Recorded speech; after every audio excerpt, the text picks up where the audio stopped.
Assalamualaikum warahmatullahi wabarakatuh. Salam sejahtera buat saudara peserta diklat. Alhamdulillahirrabbilalamin. Anda bertemu kembali bersama saya Muhammad Arif Rahman dalam mata kuliah Sistem Listrikan Kapal. Salli wa sallim ala nabiyina Muhammadin wa rasulih. Pada pertemuan hari ini kita akan coba membahas pembelajaran instalasi listrik sederhana. Pembelajaran instalasi listrik sederhana dengan metode jarak jauh berupa metode daring. Semoga saudara pendengar ataupun yang menonton video kami kali ini dapat mengambil manfaat dari apa yang kami uraikan. Pembelajaran hari ini seyogyanya kita bertemu secara langsung dengan bahan dan alat yang akan kita praktekkan untuk merakitnya atau menginstalasinya. Karena pada dasarnya materi kita hari ini adalah materi pembelajaran praktikum instalasi listrik sederhana. Namun karena dibatasi dengan kondisi wabah, yang mana kita tahu pada saat ini kita ada aturan atau protokoler terkait pencegahan penyebaran virus COVID ini, maka olehnya itu kami mencoba merangkai materi-materi ini berupa video yang kemudian di akhir pembahasan nanti saya berharap saudara sekalian dapat mempraktekannya di lokasi masing-masing dengan menyertakan video tutorialnya. Sebelum kita bekerja, perlu saya menginformasikan sedikit materi yang berkaitan dengan keselamatan kerja. Materi ini sangat penting karena saudara nantinya akan banyak bekerja dalam kondisi bertegangan. Yang mana jikalau saudara kurang berhati-hati, maka bahaya kejutan listrik akan menjumpai saudara tentunya. Oke, nah sebelum kita coba membahas materi pertama, mari kita simak beberapa menit video dari adik-adik taruna-taruni kita yang sempat saya coba menyimpulkan dari kegiatan praktikum yang akan kita bahas pada hari ini. Baik, mari kita simak.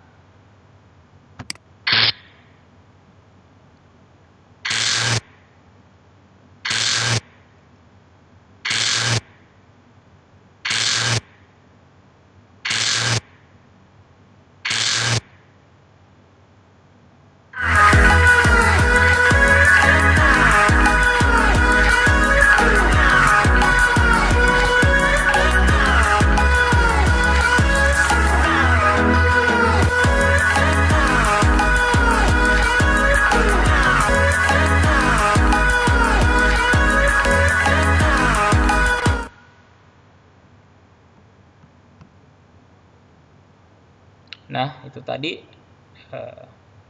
sedikit iklan dari adik-adik kita. Perlu saya sedikit membahasnya karena yang kita akan kerjakan sebenarnya andai kata kita bisa bertemu, maka kita akan coba merangkai apa yang pernah dilakukan oleh adik-adik kita. Video tadi adalah sedikit menggambarkan prakarya dari adik-adik taruna-taruni DP 3 angkatan 12 berupa membuat adaptor sederhana dan membuat prakarya papan kerja instalasi listrik sederhana seperti fungsi saklar tunggal plus jumper kotak-kontak, fungsi saklar seri, fungsi saklar tukar, dan fungsi saklar impuls. Mungkin saudara-saudara yang menyimak video ini sebagian besar sudah memahami dan paham bagaimana cara menginstalasi atau merakit fungsi-fungsi saklar yang ada pada hari ini. Namun karena materi kita adalah judulnya praktikum instalasi listrik sederhana, maka mau tidak mau kita harus mencoba memulainya dari awal. Baik, kita masuk ke materi pertama, yakni keselamatan kerja. Dalam pemasangan instalasi listrik, biasanya rawan terhadap terjadinya kecelakaan. Kecelakaan ini bisa timbul akibat adanya sentuh langsung. Sentuh langsung itu seperti saudara-saudara menyentuh secara tidak sengaja bodi daripada peralatan-peralatan listrik yang ada di sekitar saudara dengan penghantar beraliran arus. Adanya sentuh langsung dengan penghantar beraliran arus atau kesalahan dalam prosedur pemasangan instalasi. Nah, ada banyak juga yang terkena bahaya kejut karena prosedur pemasangan instalasi yang kurang benar. Oleh karenanya kita coba sebelum kita mempraktekkan 4 fungsi dari saklar itu, kita coba bertahap untuk melalui prosedur-prosedur ini agar kita bisa aman dalam bekerja.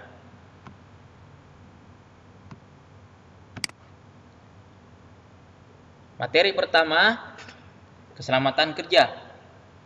Beberapa penyebab terjadinya kecelakaan listrik diantaranya itu yang pertama, kabel atau hantaran pada instalasi listrik terbuka. Pada hantaran kabel atau hantaran pada instalasi listrik itu terbuka atau biasanya isolasinya luka. Kurang lebih pengertian seperti itu. Dan apabila tersentuh akan menimbulkan bahaya kejut. Tentunya jikalau penghantarnya itu beraliran listrik dan isolasinya juga sudah rusak, maka akan berbahaya jikalau penghantar tersebut masih teraliri arus listrik. Yang kedua, poin kedua, penyebab terjadinya kecelakaan listrik diantaranya itu jaringan dengan hantaran telanjang. Jaringan dengan hantaran telanjang ini biasanya kabel listrik yang tanpa isolasi. Tentunya kita harus bekerja dengan sangat hati-hati. Yang ketiga itu peralatan listrik yang rusak. Peralatan listrik yang rusak masih juga tetap dipaksakan untuk digunakan. Maka ini salah satu juga penyebab yang terjadinya kecelakaan listrik. Yang keempat itu kebocoran listrik pada peralatan listrik dengan rangka dari logam. Apabila terjadi kebocoran arus dapat menimbulkan tegangan pada rangka atau bodi. Salah satu kasus bisa saya ceritakan, mungkin bisa ataukah mungkin di antara kita punya pengalaman seperti ini. Kita ketahui gedung-gedung modern sekarang kan rata-rata menggunakan rangka dari baja. Rangka baja ini salah satu juga konduktor yang salah satu penghantar yang bersifat konduktor, bisa menghantarkan arus listrik. Ketika ada penghantar yang memiliki isolasi rusak dan bisa tersentuh dengan rangka baja yang ada di atas plafon, tentu sangat berbahaya jikalau kita secara tidak berhati-hati kita mau melakukan pekerjaan di atas plafon. Bisa jadi terjadi hal-hal yang tidak diinginkan karena ketidaktahuan kita bahwa rangka baja itu teraliri arus listrik. Ini maksud dari poin keempat. Dan poin kelima itu peralatan atau hubungan listrik yang dibiarkan terbuka. Isolasi penghantar sudah lecet, dimakan tikus, ataukah lecet karena waktu penggunaan dari penghantar itu sudah lama, jadi isolasinya itu mungkin sudah rapuh, akhirnya melepuh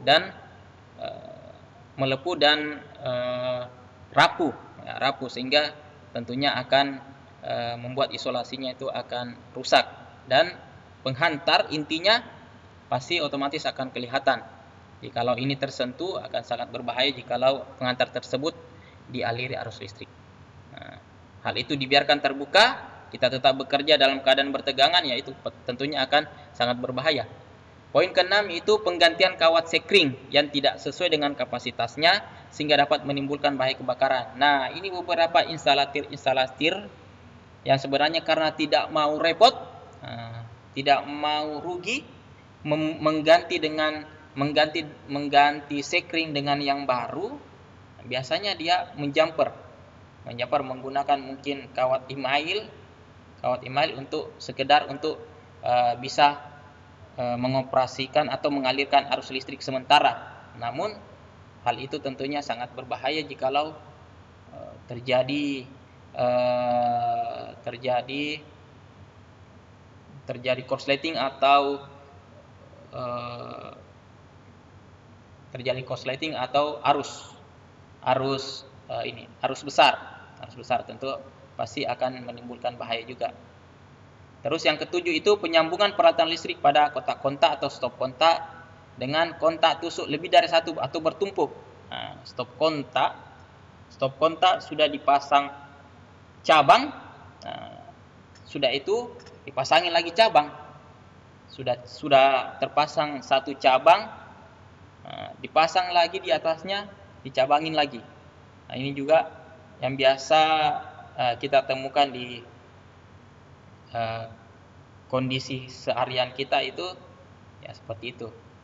Sudah ditumpuk lagi, sehingga arus nominal yang harusnya dibebani satu peralatan, karena kita tidak tahu, ditumpuk saja sehingga bisa mengakibatkan kemampuan hantar arus melebihi dari peralatan tersebut. Nah, bisa jadi mungkin fisik dari stop kontak itu akan terbakar atau meleleh karena kemampuan hantar arusnya tidak sesuai dengan beban yang dilayani. Gitu.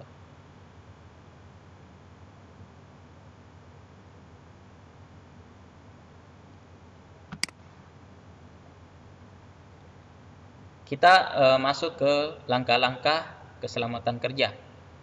Seorang instalatir atau pekerja instalasi harus paham terhadap aturan proteksi diri, tempat kerja dan peralatan listrik dari bahaya, sengatan, dan jenis kerusakannya. Jadi seorang instalatir itu harus mengetahui aturan-aturan proteksi dirinya, karena berbahaya jikalau tentunya akan potensi terjadinya bahaya kejut itu terhadap diri itu akan lebih besar jikalau tidak memperhatikan aturan-aturan tersebut. Adapun langkah-langkah keselamatan kerja, yakni contoh langkah-langkah keselamatan kerja berhubungan dengan peralatan listrik, tempat kerja, dan cara-cara melakukan pekerjaan pemasangan instalasi listrik dapat diikuti petunjuk berikut. Semua referensi langkah-langkah keselamatan kerja ini dapat saudara-saudara simak atau membaca di Peraturan Umum Instalasi Listrik. Puil yang ada puil yang saya ambil ini di puil 2000, saudara-saudara. Mungkin sekarang kalau tidak salah sudah direvisi lagi menjadi dari puil 2000 menjadi puil 2011. Jadi saudara-saudara bisa lihat atau baca di referensi tersebut. Mungkin ada poin-poin yang sudah ditambahkan atau poin-poin yang sudah direvisi. Baik, jadi menurut PUIL beberapa ketentuan peralatan listrik diantaranya peralatan yang rusak harus segera diganti dan diperbaiki. Untuk peralatan rumah tangga seperti saklar, fitting, kontak-kontak, setrika listrik, pompa listrik yang dapat mengakibatkan kecelakaan listrik. Jadi kalau memang sudah rusak, kelihatan dari fisiknya juga sudah rusak, ataukah terkadang sudah dijadikan sarang semut. Biasa ada kontak-kontak atau saklar itu sudah dijadikan sarang semut. Ini mengindikasikan bahwa peralatan-peralatan listrik Bapak di rumah itu selayaknya sudah harus diganti untuk melindungi selain penghuni atau yang mengoperasikan peralatan listrik, melindungi orang yang akan mengoperasikan peralatan listrik, juga melindungi atau memproteksi seorang instalatir yang akan memperbaiki alat-alat listrik di rumah kita. Poin yang kedua itu tidak diperbolehkan mengganti pengaman arus lebih dengan kapasitas yang lebih besar. Misalnya MCB di rumah saudara itu 4 ampere. Harusnya kapasitas beban Anda sebenarnya sudah cukup di posisi 4 ampere.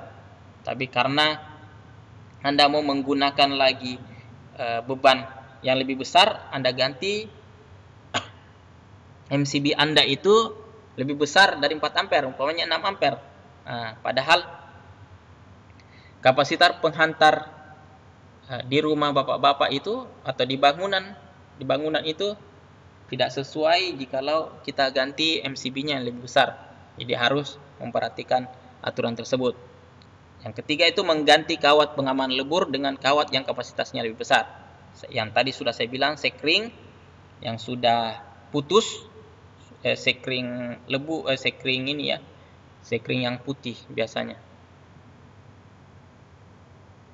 Yang sudah putus kawat emailnya, kita jumper lagi dengan kawat email yang lebih besar, ini akan sangat berbahaya. Memasang kawat tambahan pada pengaman lebur untuk menambah daya. Nah, ini juga biasa di instalasi di rumah-rumah atau perumahan itu biasanya karena ingin menggunakan beban yang lebih banyak, menggunakan beban yang lebih besar, namun dibatasi dengan MCB yang kecil, tanpa melakukan konfirmasi, atau melaporkan untuk meningkatkan daya di rumahnya itu ke PLN, secara langsung dia mengganti MCB-nya yang lebih besar, itu juga sangat berbahaya. Bagian yang bertegangan harus ditutup dan tidak boleh disentuh seperti terminal-terminal sambungan kabel dan lain-lain. Peralatan listrik yang rangkaiannya terbuat dari logam harus ditanahkan. Kalau di kapal kita rata-rata peralatan-peralatan listrik itu terbuat dari logam. Jadi kalau memang peralatan listrik terbuat dari logam, biasanya lebih amannya itu ditanahkan atau diberi pengaman pentanahan. Kalau kita di darat pentanahan, ya kalau di laut mungkin kita bisa bilang dilautkan atau disatukan dengan penangkal petir. Sehingga jikalau terjadi beban lebih, terjadi arus hubung singkat, maka akan diamankan melalui penghantar RD-nya.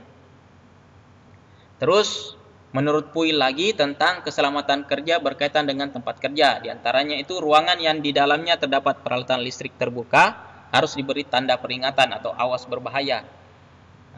Berhati-hatilah bekerja di bawah jaringan listrik. Terus perlu digunakan peralatan pelindung bila bekerja di daerah yang rawan bahaya listrik. Ini aturan-aturan keselamatan kerja terkait dengan tempat kerja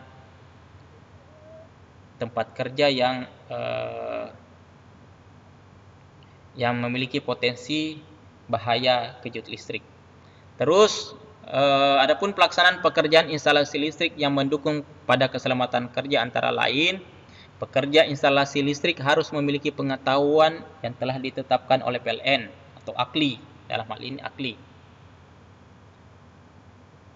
Pekerja harus dilengkapi dengan peralatan pelindung seperti baju pengaman, lengan panjang, tidak mengandung logam, kuat dan tahan terhadap gesekan. Sepatu tentunya helm dan sarung tangan. Peralatan komponen listrik dan cara pemasangan instalasinya harus sesuai dengan PUIL. Bekerja dengan menggunakan peralatan yang baik, instalasi listrik dasar. Tidak memasang tusuk kontak secara bertumpuk. Tidak boleh melepas tusuk kontak dengan cara menarik kabelnya, tetapi dengan cara memegang dan menarik tusuk kontak tersebut.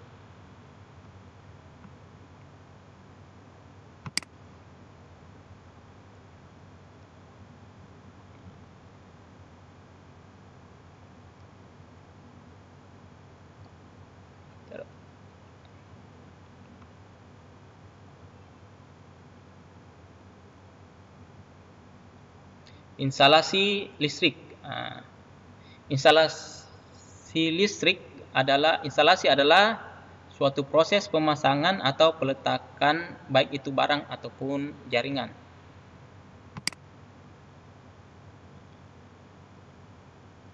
Instalasi listrik beserta simbol kelistrikan. Ini juga simbol-simbolnya banyak bisa kita temukan di baik itu di Google.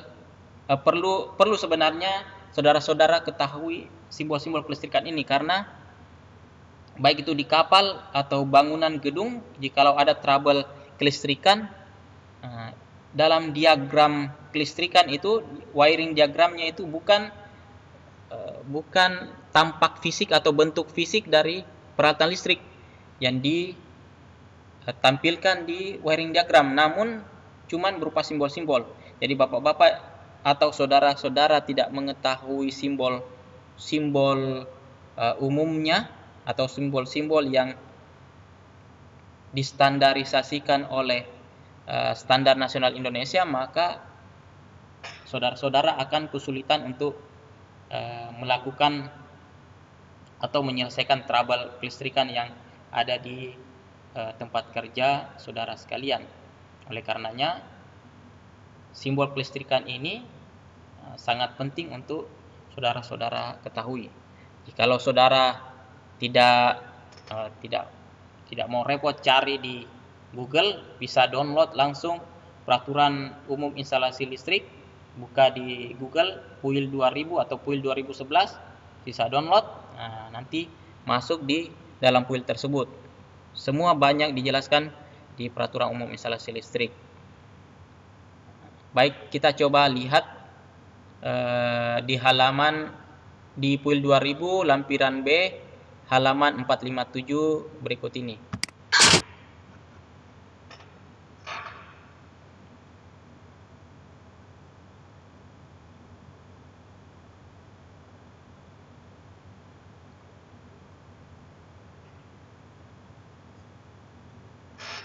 Sementara loading, saudara-saudara.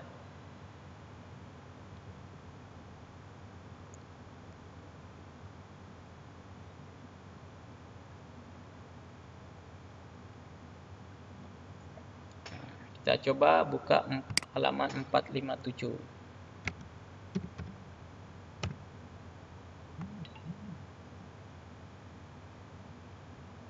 Nah, ini dia. 457 sangat di dalam PUIL itu sangat jelas, di lampiran B itu lambang gambar dan diagram. Nah, jadi simbol-simbol seperti ini yang akan tampil nanti di wiring diagram tempat kerja Bapak. Wiring diagram dari kapal, umpamanya, dari atau bangunan gedung, umpamanya. Nah, cuma wiring diagram seperti ini.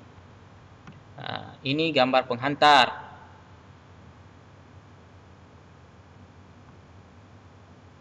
Contohnya itu 3 penghantar, umpamanya nih. Jadi di dalam saluran pipa ini ada tiga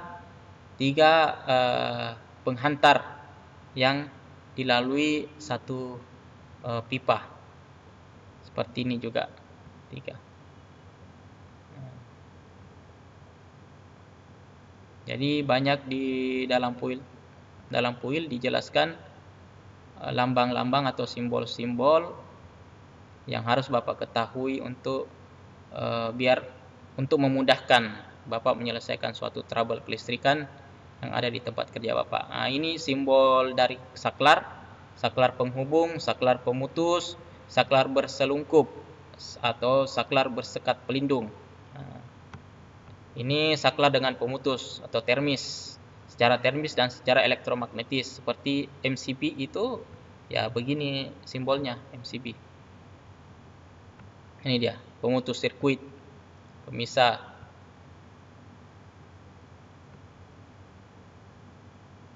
Simbol dari pentanahan, pembumian rangka.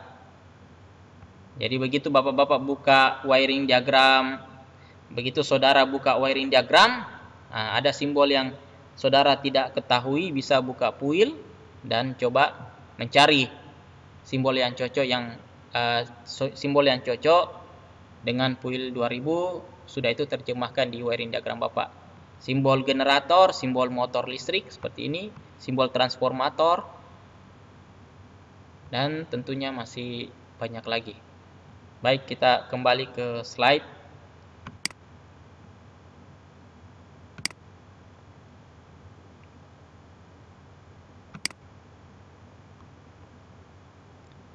Diagram gambar.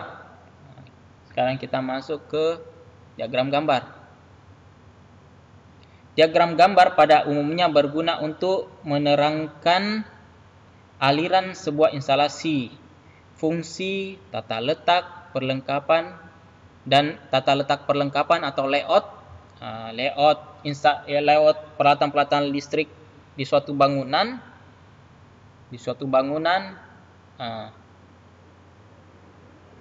juga ada diagramnya, dan membantu seorang instalatir dalam mengurai suatu trouble pada rangkaian. Gambar instalasi listrik secara umum dibagi dua bagian, yaitu menurut tujuan dan cara menggambar. Menurut tujuannya meliputi diagram yang sifatnya menjelaskan, diagram pelaksanaan, gambar instalasi, dan gambar situasi. Menurut diagram yang sifatnya menjelaskan seperti diagram dasar, ada juga diagram lingkaran arus, dan diagram instalasi. Diagram pelaksanaan seperti diagram pengawatan dan diagram saluran. Biasanya kalau di wiring diagram itu lebih banyak itu diagram garis ganda. Menurut cara menggambar dibedakan berdasarkan kepada cara menggambar dengan garis tunggal dan cara menggambar dengan garis ganda. Diagram dasar dimaksudkan untuk menjelaskan cara kerja suatu instalasi secara elementer. Dua gambar ini menjelaskan beberapa contoh gambar yang biasanya ada di wiring diagram suatu bangunan. Kalau gambar A ini memperlihatkan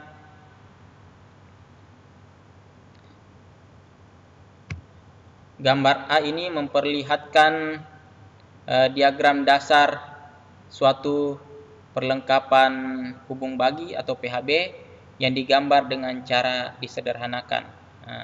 Di gambar B ini lebih jelas lagi, saudara-saudara. Di gambar B ini lebih jelas lagi. Memperlihatkan diagram yang sama, namun diagram yang menggambarkan komponen instalasi secara terperinci.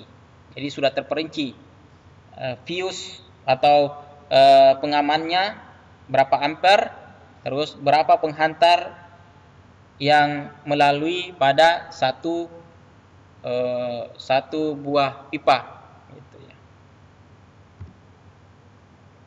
Diagram lingkaran arus maksudnya untuk menjelaskan cara kerja suatu rangkaian, merencanakan suatu rangkaian yang rumit, dan untuk mengatasi kerusakan yang terjadi pada rangkaian.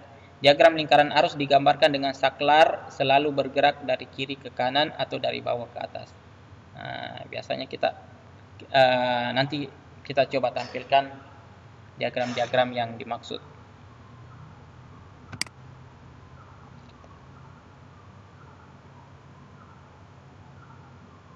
Ini dia macam-macam diagram. Di sini kita lihat diagram pengawatan, memperlihatkan cara pelaksanaan pengawatan peralatan instalasi listrik. Jadi kelihatan lebih jelas dari hubungan peralatan listrik yang satu dengan peralatan yang listrik yang lain sudah kelihatan lebih terurai. Di diagram saluran ini, diagram saluran memperlihatkan hubungan antara bagian-bagian instalasi. Jadi antara setiap bagian-bagian itu sudah jelas terurai. Diagram ini dapat digambarkan berupa diagram topografis yang menggambarkan saluran sebenarnya. Gambar instalasi dan diagram instalasi. Gambar instalasi dan diagram instalasi. Gambar instalasi dapat berupa titik beban tanpa digambarkan saluran instalasinya. Bagi seorang instalatir dapat menentukan sendiri letak saluran instalasinya, tetapi dengan ketentuan harus aman dari bahaya kebakaran atau hubung singkat. Diagram instalasi ini memberikan gambaran hubungan dengan meter listrik, jumlah beban yang harus dilayani, jenis kabel, dan kapasitas pengaman yang harus dipasang pada instalasi sebenarnya. Nah, ini suatu contoh gambar gambar instalasi ya. Gambar instalasi, belum ada diagram instalasinya, cuma gambar instalasi. Jadi gambar ini menjelaskan layout atau letak peralatan-peralatan listrik kita yang ada dalam satu bangunan. Umpamanya dalam satu bangunan itu ada ada stop kontak, ada beban lampu berapa watt, dijelaskan di gambar instalasi.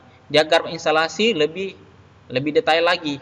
Jadi kelihatan hubungan antara peralatan listrik yang satu dengan peralatan listrik yang lainnya itu terhubung. Coba kita lihat contoh dari gambar instalasi kapal latih Franz Kaysepo.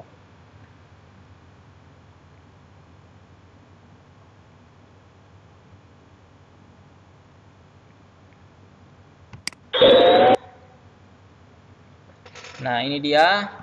Saya coba menampilkan gambar layout atau gambar instalasi yang ada di kapal latih Franz Kaysepo. Jadi kelihatan layout tata letak dari beban-beban listrik yang ada di atas kapal.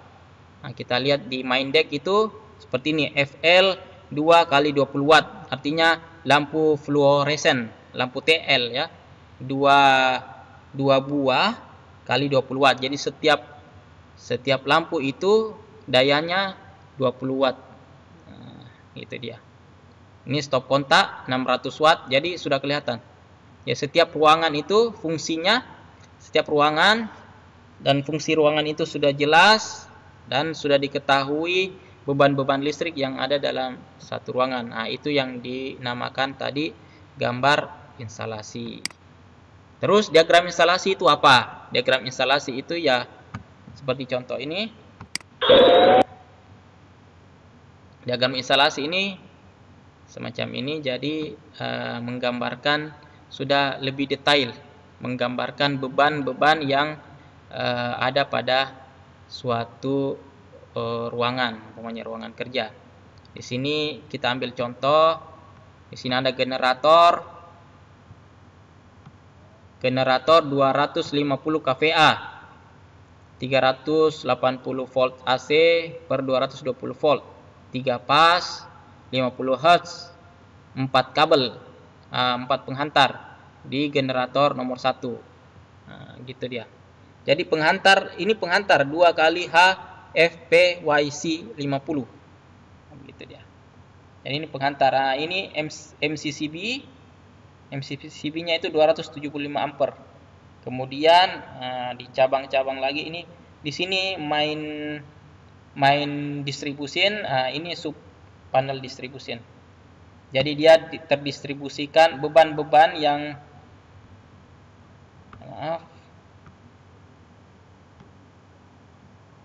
Jadi beban-beban yang ada di sini, beban-beban ini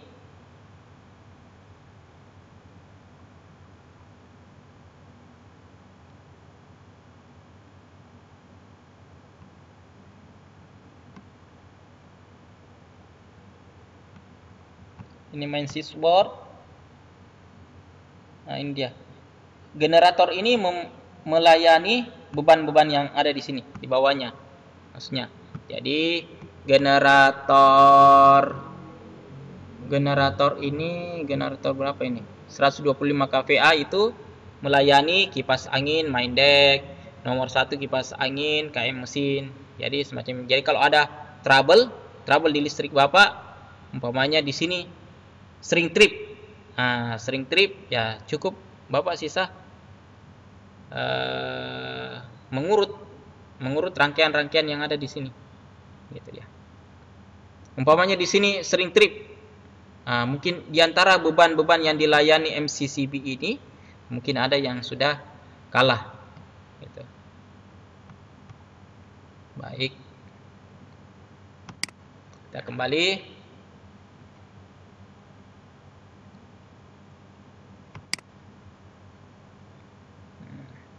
Ini gambar diagram instalasi. Seperti tadi saya jelaskan, gambar diagram instalasi itu lebih biasa. Seharusnya di setiap kapal itu, setiap panelnya itu, pintu panel itu sudah ada gambar seperti ini.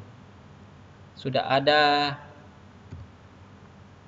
ada gambar diagram yang menjelaskan bahwa panel tersebut melayani beban kemana saja. Terus penghantar yang digunakan berapa, beban atau kebutuhan maksimumnya ada berapa kVA. Seyogyanya setiap atau wajib menurut aturan semua panel listrik di pintu panel listrik itu sudah ada tertempel wiring diagram seperti ini, diagram instalasi. Jadi menjelaskan bahwa beban yang dilayanin satu panel itu sudah jelas daya maksimumnya. Terus MCB-nya itu lari kemana saja. MCB-nya itu melayan, atau grup 1 itu melayanin apa saja. Nah, ini kan grup 1 ini melayanin apa saja. Grup 2 melayani apa saja. Terus kabel penghantar juga diketahui. Kabel penghantarnya itu NYA, menggunakan NYA 2,5, NYA 2,5 mm. Seperti itu. Gambar situasi. Gambar situasi memberikan gambaran secara jelas letak gedung serta instalasi yang akan dihubungkan dengan jaringan PLN. Keterangan ini diperlukan oleh PLN untuk memudahkan menentukan kemungkinan penyambungan serta pembiayaannya. Itu gambar situasi. Nah, ini yang biasa kita akan temukan. Setiap bangunan itu harus ada diagram garis tunggal dan diagram garis gaya. Diagram garis ganda. Nah, ini diagram garis tunggal, ini diagram garis ganda. Diagram garis tunggal biasanya disebut diagram perencanaan instalasi listrik, sedangkan diagram garis ganda disebut diagram pelaksanaan. Diagram garis tunggal diterapkan pada instalasi rumah sederhana maupun instalasi gedung-gedung sederhana hingga gedung besar atau bertingkat, dan juga pada diagram panel bagi dan rekapitulasi beban. Seperti ini Bapak-Bapak. Nah, jadi ini kalau kita mau uraikan, ini lebih jelas lagi. Diagram garis tunggal itu lebih jelas lagi. Jadi penghantar-penghantarnya itu diuraikan. Nah, beda dengan diagram garis ganda. Diagram garis ganda ini cuma simbol-simbol saja. Jadi satu pipa ini dilalui berapa penghantar. Umpamanya ini dilalui 3 penghantar. Seperti ini, dilalui 3 penghantar. Satu jalur pipa ini. Nah, kalau ini diuraikan. Jadi kalau ini pipa 1, di dalamnya itu ada 3 penghantar. Seperti ini ada 3 penghantar. Begitu maksudnya. Di sini ada 2 penghantar, di sini ada 2 penghantar. Seperti itu. Itu tadi materi diagram gambar. Diagram gambar. Terus materi berikutnya adalah komponen perlengkapan instalasi listrik dan fungsinya. Kita sudah masuki poin inti dari materi kita, yaitu kita coba akan mengenal bahan-bahan yang akan kita gunakan untuk praktikum kali ini. Komponen instalasi listrik merupakan perlengkapan yang paling pokok dalam suatu rangkaian instalasi listrik. Dalam pemasangan instalasi listrik banyak macamnya untuk memudahkan bagi siswa dalam merakit atau menginstalasi suatu peralatan listrik.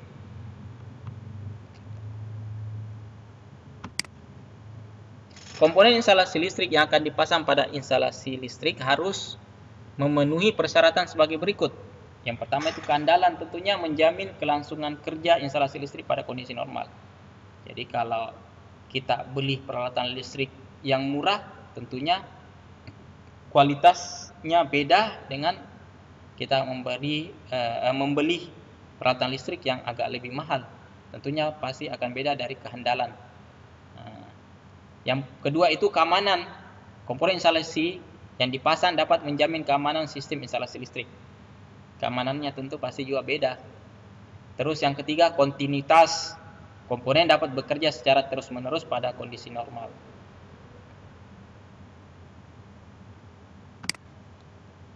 Nah, ini dia peralatan listrik pertama yang harus kita peralatan listrik pertama yang kita akan temukan begitu kita akan melakukan instalasi suatu bangunan, yaitu proteksi peralatan-peralatan listrik. Komponen perlengkapan praktikum instalasi listrik yang kita akan praktekkan dapat dikelompokkan. Yang pertama itu APP, alat pengukur dan pembatas atau pengaman. Yang kedua itu bahan penghantar. Yang ketiga itu kotak-kontak. Yang keempat fitting, 5 saklar, dan yang keenam itu peralatan pelindung atau RD atau pentanahan dari peralatan listrik. Yang kita bisa lihat di sini ini adalah APP. alat pengukur dan pembatas. Nah, kalau kita biasa lihat di bangunan-bangunan gedung, bangunan rumah sederhana itu pasti kita akan temukan alat pengukur dan pembatas. Satunya alat pengukur itu kWh, satunya itu pasti ada pembatasnya. Jadi daya penggunaan daya kita di rumah, daya kita di suatu bangunan itu dibatasi dengan alat pembatas ini, seperti alat pembatas berupa MCB. Nah, fisik dari MCB itu seperti ini. Saudara sekalian, ini MCB 3 pas. Yang sebelah kiri dari video saudara MCB 3 pas, yang satunya itu MCB 1 pas. Nah, fungsi daripada MCB adalah suatu alat listrik berbentuk kecil yang dipasang sebagai pengaman instalasi listrik dari terjadinya arus lebih, seperti kelebihan pemakaian alat listrik atau saat terjadi hubung singkat atau short circuit atau korsleting. Nah, ini dia alat yang mencegah dua hal tersebut, hubung singkat dan arus lebih.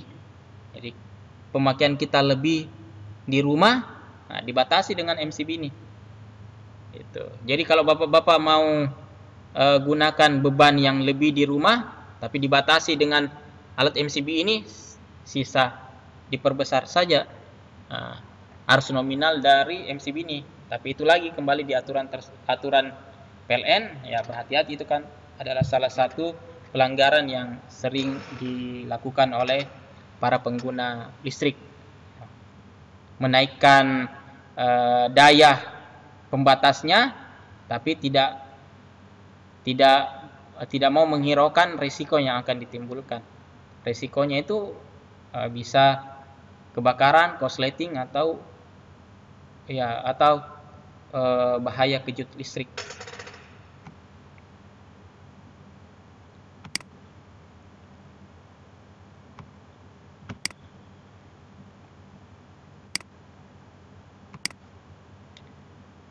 Terus materi ke-6, yakni bahan penghantar. Tadi MCB sudah kita dapatkan, sekarang kita masuk ke bahan penghantar. Penghantar ialah suatu benda yang berbentuk logam ataupun non-logam yang bersifat konduktor atau dapat mengalirkan arus listrik dari satu titik ke titik yang lain.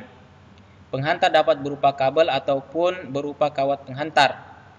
Kabel ialah penghantar yang dilindungi dengan isolasi dan keseluruhan inti dilengkapi dengan selubung pelindung bersama. Contohnya ialah kabel NYM, kabel NYA, dan sebagainya. Sedangkan kawat penghantar ialah penghantar yang tidak diberi isolasi. Contohnya ialah BC atau bare konduktor, atau penghantar berlubang atau hollow konduktor, ACSR, aluminium konduktor, steel reinforced, dan sebagainya. Kawat penghantar yang tanpa isolasi ini biasanya kita dapatin di transmisi daya listrik tegangan rendah. Nah, biasanya ada transmisi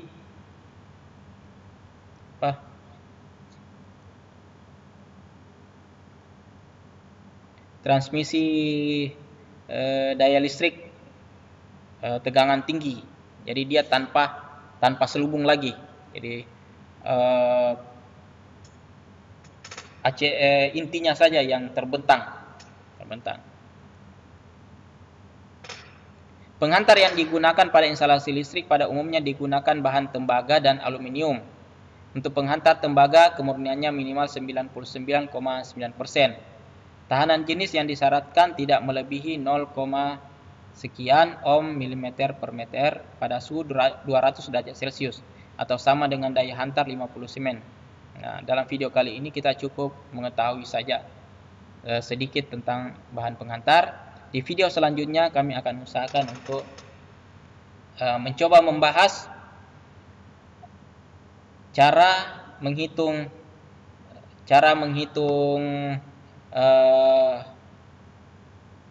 MCB yang terpakai dan cara menghitung MCB dan cara menghitung MCB pada suatu daya di bangunan tempat tinggal, terus dan cara menghitung penghantar yang harus kita gunakan pada suatu bangunan.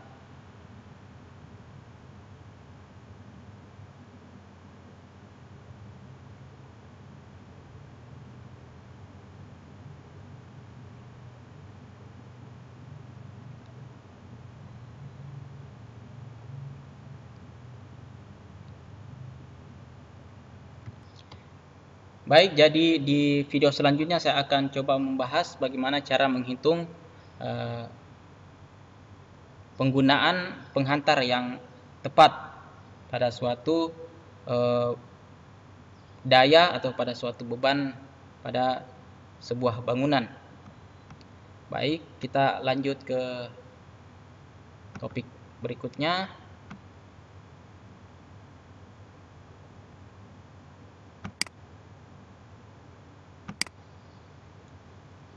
Menurut PUIL 2000, tata nama untuk kawat berisolasi atau kabel yang berlaku di Indonesia dapat dilihat juga pada lampiran C nomenklatur kabel halaman 475. Jadi dalam PUIL sudah ditentukan nomenklatur kabel penghantar seperti apa yang harus kita gunakan pada tempat atau beban berapa watt, terus pada suhu berapa derajat Celcius, semua diatur dalam PUIL 2000. Namun bagaimana cara memilih penghantar yang tepat pada suatu beban, kita akan bahas di video selanjutnya seperti tadi yang saya katakan.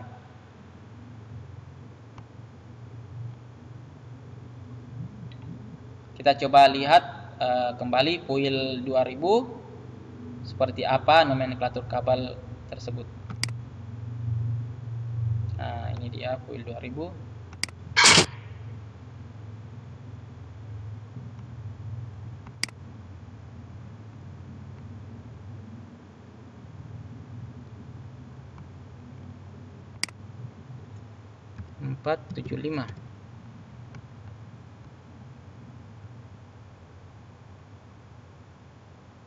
Nah, ini dia nomenklatur kabel. Jadi bisa kita tahu contoh-contoh kabel yang berperisai dari pita baja ganda seperti contohnya itu NY, BY yang umumnya kita gunakan di rumah atau bangunan itu seperti NGA, isolasi karet. Nah, NGA. Terus NYY, kabel standar penghantar tembaga. Itu biasanya itu NYA atau NYY.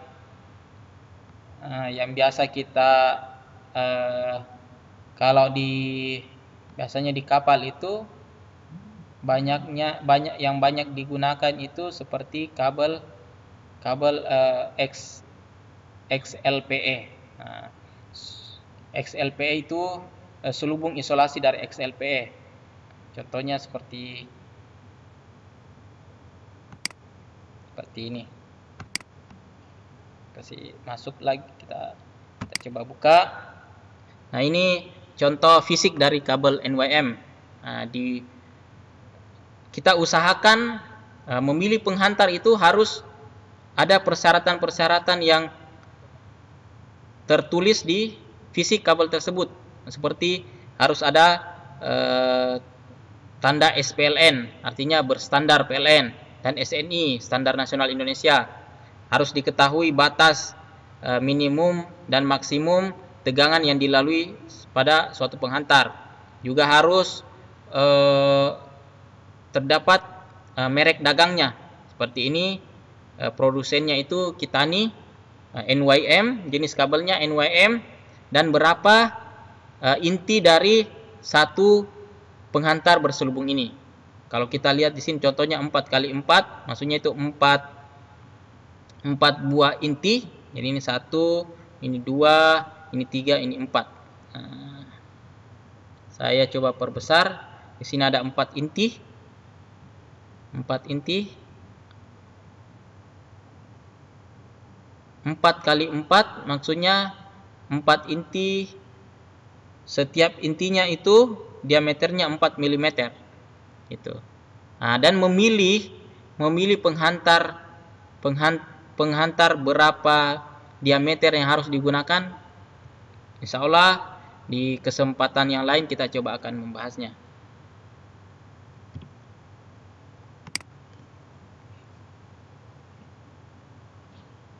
Jenis kabel listrik umumnya digunakan di atas kapal yaitu kabel berselubung XLPE seperti NF2X dan N2X SY.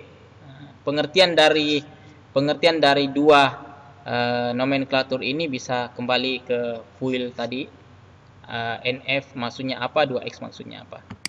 Contohnya seperti kita lihat pada gambar ini, dia sangat kabelnya betul-betul sangat terprotek dari tekanan-tekanan mekanis, tekanan-tekanan mekanik yang ada di atas kapal atau yang ada di atas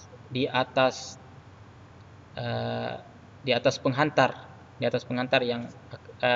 yang melaluinya, gitu.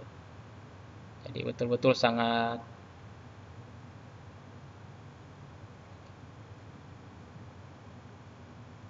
kompleks ya.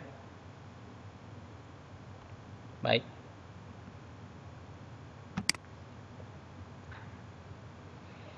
Itu tadi materi penghantar. Kemudian coba kita masuk ke materi selanjutnya. Kita langsung masuk saja ke tugas praktikum. Nah, pada praktikum kali ini, saudara-saudara sekalian, akan kita coba membahas 3 fungsi saklar atau 4 fungsi saklar, yaitu saklar tunggal, saklar seri, tukar, dan saklar impuls. Namun ya, video tadi sudah kita lihat. Kita coba, maaf.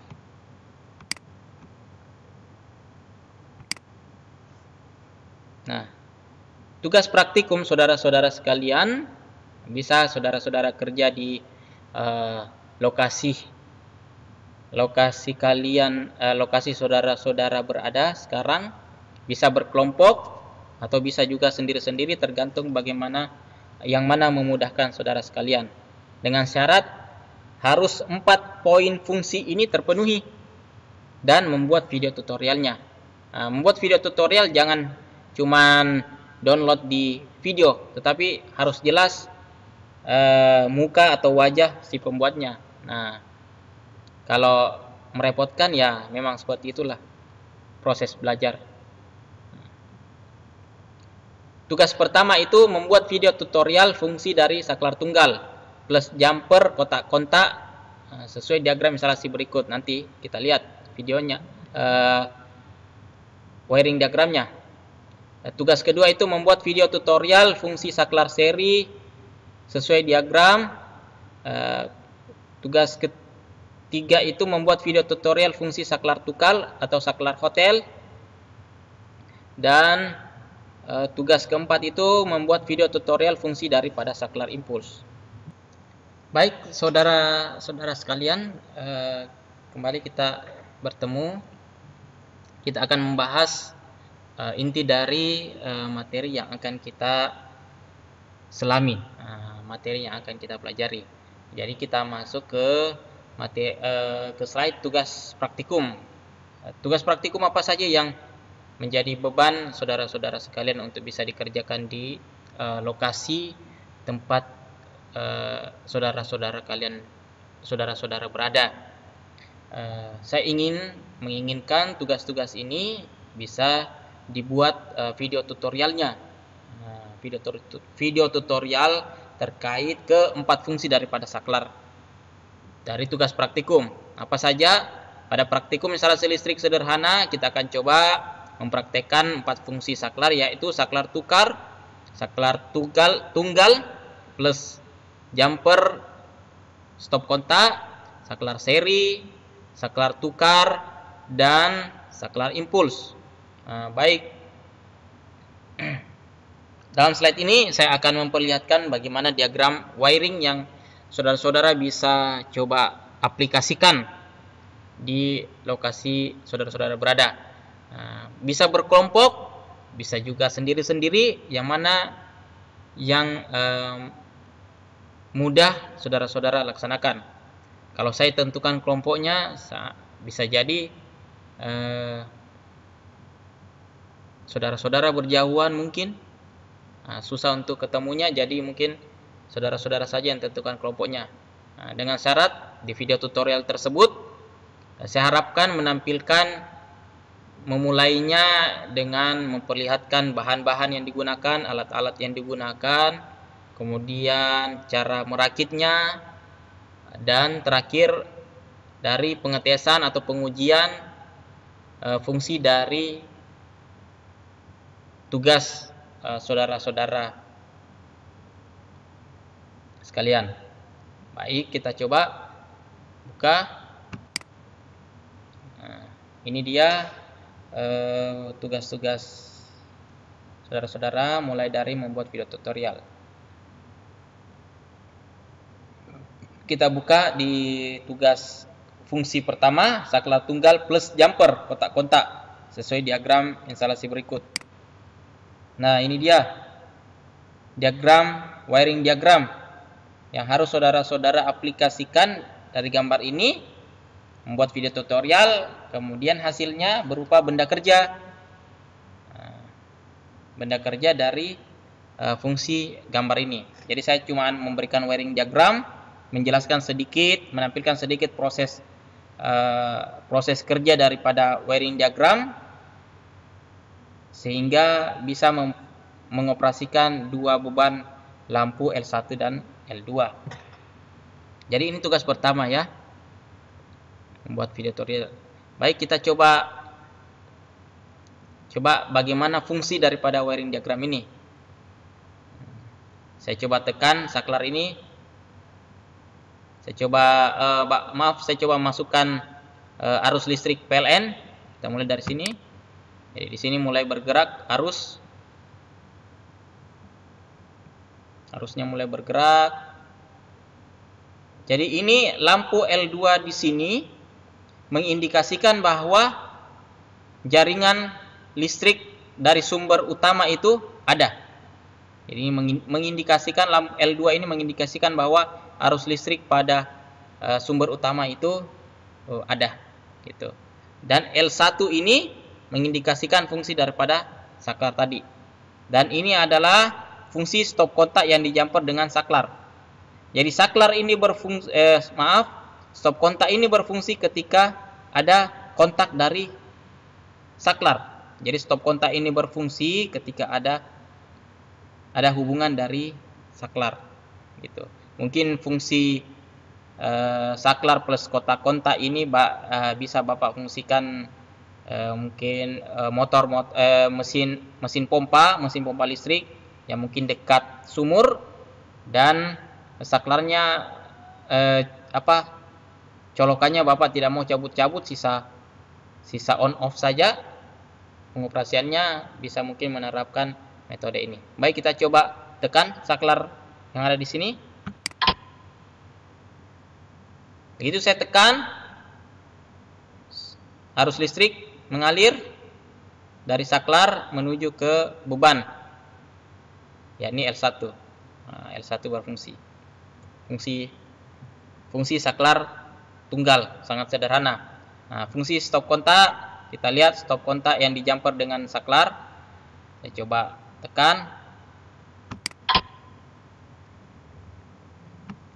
langsung ada hubungan, dan ternyata juga ada aliran listrik, gitu.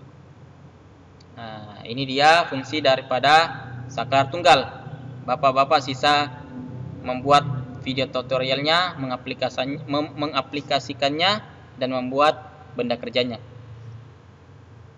Kita lihat di fungsi tugas praktikum kedua, yakni fungsi saklar seri. Dan di sini fungsi saklar seri mungkin kurang lebih fungsi operasinya kurang lebih sama dengan saklar tunggal, namun saklar seri atau saklar ganda ini ya bisa mengoperasikan dua lampu L1 dan L2. Di sini juga saya coba jumper dengan saklar dengan stop kontak. Baik, kita coba lihat fungsinya. Saya tekan.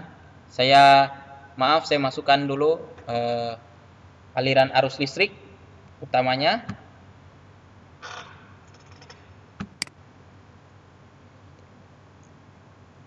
Arus listrik sudah mulai masuk dan terhenti di saklar jumper kotak kontak. Sekarang saya coba tekan dulu saklar serinya, saklar seri pertama. Dia akan mengoperasikan beban yang mana. Jadi ini mengalir arus di sini dan mengoperasikan beban L1 atau lampu L1. Saya tekan lagi saklarnya, dia akan mengoperasikan lampu L2. Itu masuk arus listrik dan mengoperasikan L2. Stop kontak yang ada di sini juga saya mau operasikan. Saya tekan. Harus masuk 220 volt AC. Nah, ini juga kurang lebih wiring diagram yang Bapak-bapak harus aplikasikan di benda kerja Bapak-bapak. Terus tugas ketiga fungsi daripada saklar tukar atau saklar hotel. Jadi tugas ketiga saudara-saudara yaitu mengaplikasikan fungsi saklar tukar dalam bentuk benda kerja saudara-saudara. Jadi saklar tukar itu umumnya dikenal di pasaran itu dikenal dengan saklar hotel.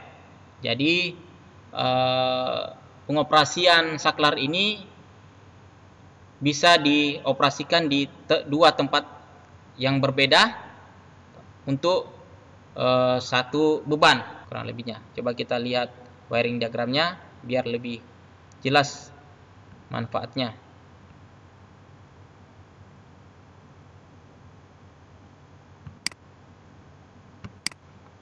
Nah, ini dia saklar tukar, wiring diagram dari saklar tukar. Nah, di sini S1 dia saya tempatkan di dekat tempat tidur. S2 ini saya tempatkan di dekat pintu masuk atau pintu keluar. Nah, saya anggaplah di dekat pintu masuk.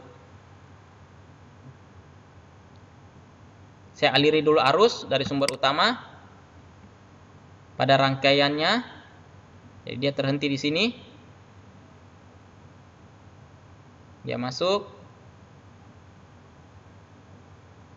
Berarti dia terhenti di sini karena tidak ada hubungan. Di sini masih ada hubungan dekat tempat tidur, namun belum bisa mengoperasikan lampu yang ada di ruang tamu umpamanya. Nah, sekarang saya begitu masuk rumah, saya inginkan rumah dalam posisi terang. Jadi saya hidupkan lampu ruangan ini di dekat pintu masuk rumah saya. Saya tekan umpamanya sehingga togel ini berpindah dan mengalirkan arus listrik untuk menghidupkan beban lampu yang ada di ruang tamu rumah saya. Kemudian saya masuk ke rumah dalam kondisi terang, dalam kondisi lampu menyala. Setibanya saya dekat tempat tidur saya mau mematikan lampu ini di tempat tidur saya atau di kamar saya. Ya, saya sisa tekan saklar yang ada di kamar saya. Saya tidak usah lagi ke saklar lokasi S2. Nah, saya cukup menekan saklar yang ada dekat saya berada atau di kamar tidur saya. Saya tekan dan lampu ini saklarnya berpindah, mematikan lampu yang ada di ruangan. Nah, begitu berpindah ini sudah tidak teraliri arus listrik. Nah, saya mau keluar rumah, saya nyalakan lagi umpamanya.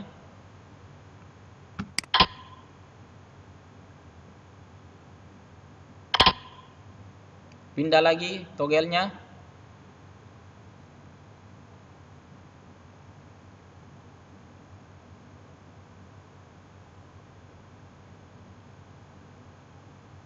Kemudian menghidupkan lampu di dalam ruangan. Lampu dalam rumah saya sudah menyala. Begitu saya mau tinggalkan rumah, saya mau matikan umpamanya. Baru saya tinggalkan rumah dalam kondisi lampunya padam.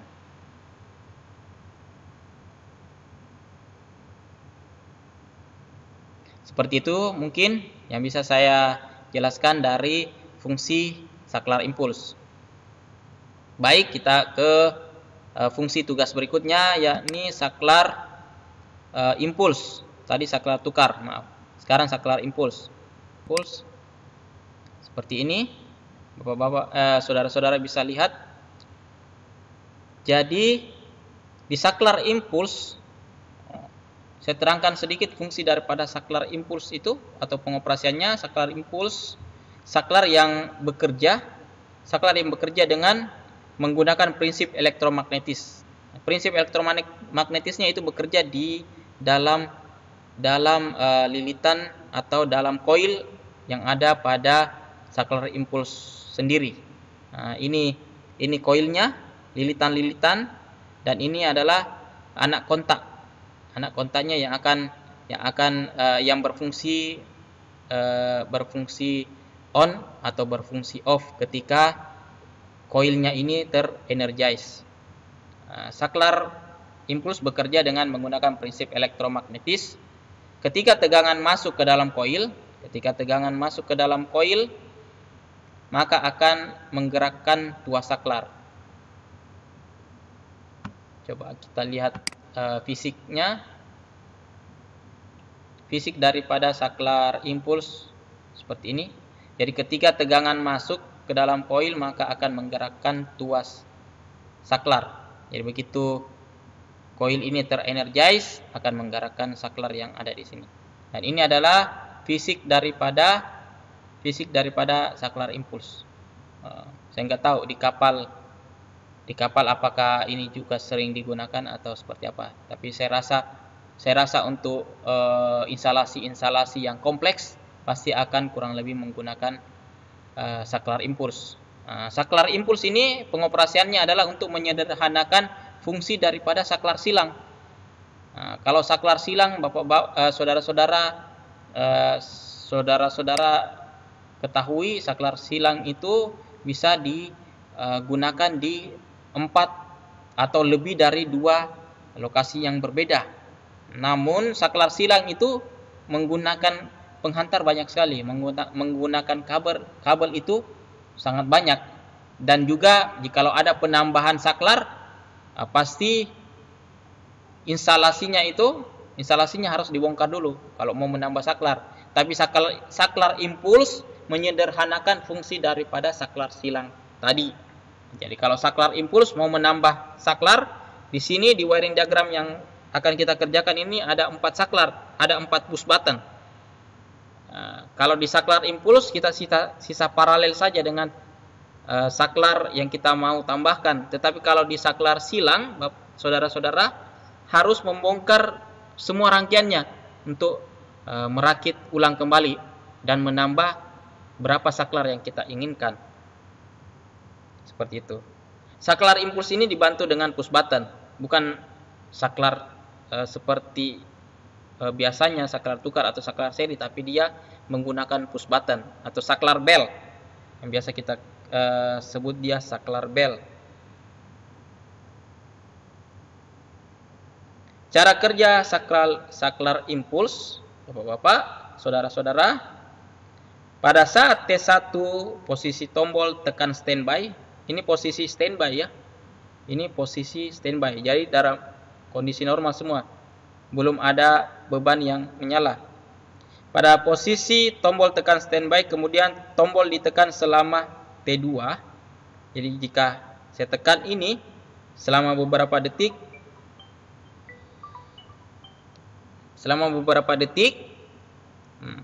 begitu saya tekan beberapa detik,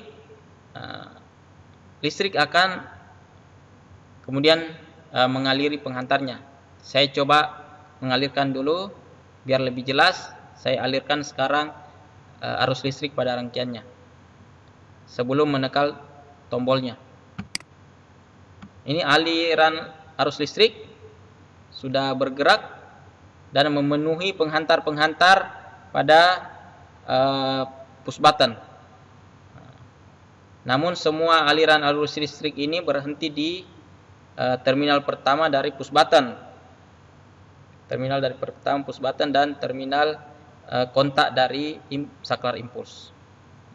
Begitu saklar S2 saya tekan beberapa detik, karena ini adalah push button, jadi begitu saya tekan dia akan kembali seperti semula. Beda dengan saklar biasa yang ada penahannya, atau tongkat penahannya, dia akan tetap. Begitu saya tekan dia tetap. Kalau saklar biasa, saklar seri atau saklar tunggal. Tetapi push button begitu saya tekan dia akan kembali lagi. Saya tekan dan saya lepas, dia akan kembali seperti semula. Baik, saya coba tekan. Jadi aliran listrik atau tongkat ini akan terhubung dan mengalirkan arus listrik. Mengalirkan arus listrik sampai kemudian koilnya itu terenergize. Begitu koil terenergize, maka anak kontaknya ini akan menghubungkan arus listrik dan membuat beban menyala. Gitu.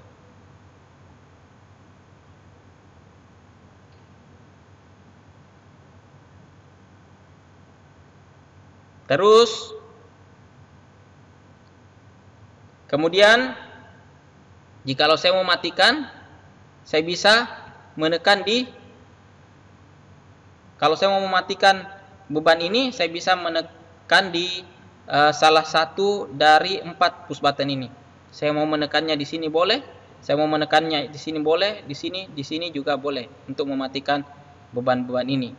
Jadi pada saat salah satu push button ini saya tekan dan koil ini kembali terenergize, maka fungsi kedua atau impuls kedua yang dikirim ke koil ini akan berfungsi mematikan atau melepas kontak NC menjadi NO. Kita coba tekan S3. Ini masuk, aliran listrik akan kembali ada, kemudian menenergize koil yang ada di impuls, membuka anak kotak sehingga mematikan lampu ini. Seperti itu kurang lebih. Kalau saya tekan lagi kembali, maka akan menghidupkan lagi. Saya tekan lagi yang keempat kali, maka akan mematikan beban lagi. Begitu seterusnya. Baik, mungkin ini yang bisa saya sampaikan. Semoga video pelajaran ini bisa mewakili